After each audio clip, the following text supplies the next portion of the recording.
Good morning class, সুপ্রভাত সকলকে। আজ আমরা আমাদের এই বাংলা ক্লাসে যেটা শিখব সেটি হলো নতুন ধারাপাত নামক যে কবিতাটি বিগত দুদিন ধরে আমরা পড়েছি, তার অর্থ বিপরীত শব্দ জেনেছি।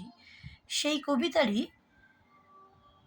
বিভিন্ন ধরনের প্রশ্ন এবং উত্তর সম্পর্কে আজকে আমরা জানব। তোমরা দেখতেই পাচ্ছ আমাদের স্ক্রিনে দেখা যাচ্ছে প্রশ্নগুলি এবং তার উত্তরগুলি। আমি ধীরে ধীরে প্রত্যেকটি প্রশ্ন এবং উত্তর ব্যাখ্যা করার চেষ্টা করছি। প্রথম প্রশ্ন, নামতা কাকে বলে?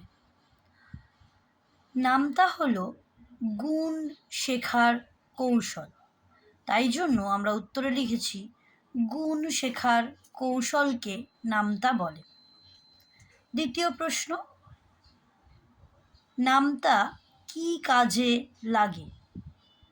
নামতা যেহেতু গুণ শেখার একটি কৌশল, তাই জন্য উত্তরে আমরা লিখেছি নামতা গুণ শেখার কাজে লাগে। এর পরের প্রশ্ন, গুণ করলে 4 কিভাবে হয়? 4 অর্থাৎ 4 মাল্টিপ্লাই করলে কিভাবে হয় তার উত্তর তোমরা জানো, তোমরা টেবিল পড়েছ, 2 2 যা 4, সেটাই আমরা উত্তরে লিখেছি। 2 এর সাথে 2 গুণ করলে 4 হয়। পরবর্তী প্রশ্ন, চাঁদের সাথে নদীর জল দেখতে কেমন লাগে?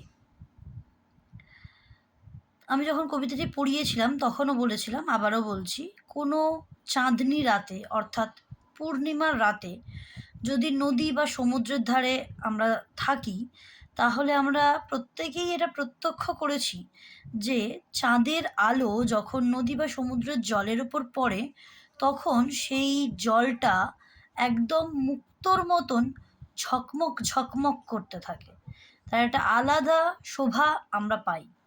সেই জন্য উত্তরে আমরা লিখেছি চাঁদের সাথে নদীর জল মুক্তোর মতো ঝিকমিক করে। এখানে একটি জায়গায় একটা মিস্টেক আছে, জল লিখেছিলাম, এটা মতো হবে।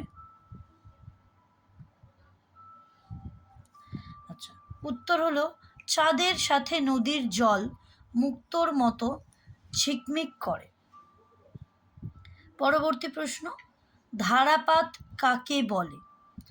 ধারাপাত হলো এক ধরনের বই যেখানে আমরা সংখ্যা শিখতে পারি, তাই উত্তরে লিখব ধারাপাত হলো সংখ্যা শেখার বই।